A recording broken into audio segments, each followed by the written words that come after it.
So here's what happened. Charlie got sick with horrible epilepsy. He failed all the available drugs, and brain surgery didn't work to stop his seizures. And eventually, we found the ketogenic diet in a library. We put Charlie on the ketogenic diet, and his seizures went away. When something like that happens to a family, there's this initial euphoria, and then all of a sudden you step back and you realize there's a world epilepsy population of over 50 million people. Most of those people start having their seizures as children, and only a small fraction ever find out about diet therapy for epilepsy. And I can tell you from our experience, almost as horrible as watching what Charlie went through was figuring out that 90% of what happened to him was unnecessary. So Nancy and I figured that we had to do something about trying to raise awareness of the ketogenic diet. You had some knowledge that this diet was probably working back at Johns Hopkins, and yet you dissuaded the Abrams from attempting it. How come? Well, because I don't think we had exhausted all of the medical approaches yet. There were actually still other medications that we hadn't tried yet.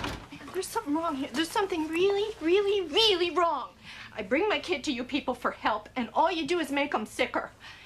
You give him one drug, and then he needs another drug to cure him of the first one. And then he needs another drug to take away the side effects of that one.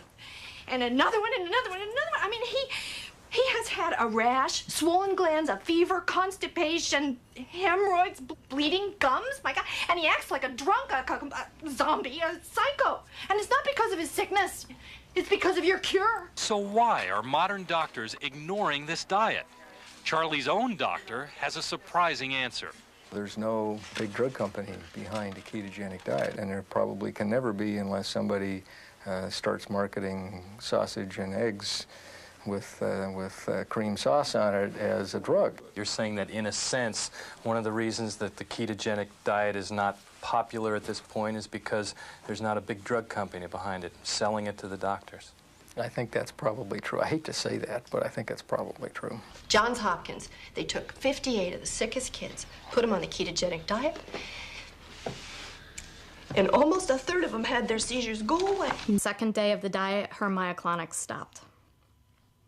And we didn't even talk about it. And I thought I was dreaming. I really, honestly thought I was dreaming. He got up out of the bed, he got down, he walked to the bathroom, pulled down his pants, used the restroom, pulled them back up, got back into the bed. So 24 hours in, and my mom came in the hospital, and I was so excited. I said to her, he only had 5.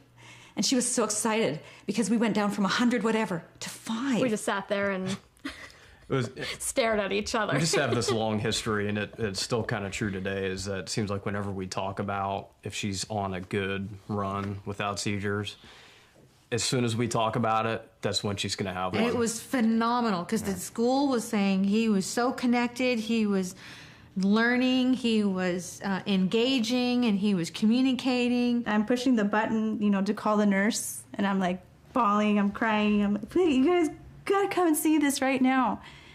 And they come running in like, what's going on? What's going on? I said, he just got up and went to the bathroom. Oh, what happened? I said, well, he's never done that before. This is a miracle. It was like too good to hope for. So he had 5.